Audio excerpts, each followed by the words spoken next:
Bienvenue au lac Noir. Nous commençons notre visite ici parce qu'à bien des égards, c'est au lac Noir que se trouve le berceau du village.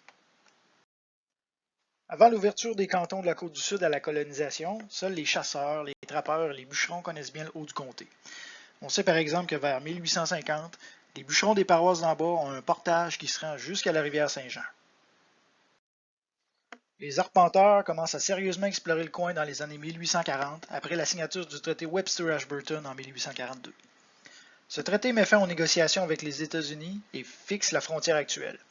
Avant cette date, nos voisins américains revendiquaient le territoire jusqu'à la hauteur des terres entre la rivière Saint-Jean et le fleuve. Si les Américains avaient obtenu ce qu'ils voulaient, la frontière aurait été située à la hauteur de Sainte-Perpétue. Le travail sur la route Elgin commence quelques années après la signature du traité en 1849. Dès 1857, les colons peuvent maintenant atteindre le lac Noir en voiture d'été. Ils commencent à s'établir autour du lac dans les années 1850, à peu près en même temps que dans les rangs Arago et dans les cantons qui vont devenir Sainte-Perpétue et Saint-Pamphile. Au début des années 1860, une vingtaine de familles vivent maintenant près du lac. La mission est alors desservie par le curé de Sainte-Louise et prend le nom de Saint-Benoît du Lac-Noir.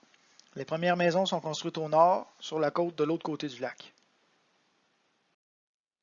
On dit que le premier colon à s'installer au lac a été Luther Morin, originaire de Saint-Roch-des-Aunais. Celui-ci aurait abaissé le niveau du lac pour récolter le foin pour ses bêtes.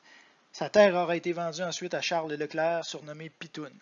Vous aurez deviné que c'est lui qui a laissé son nom au lac, mieux connu des gens de Tourville sous le nom de lac à Pitoune.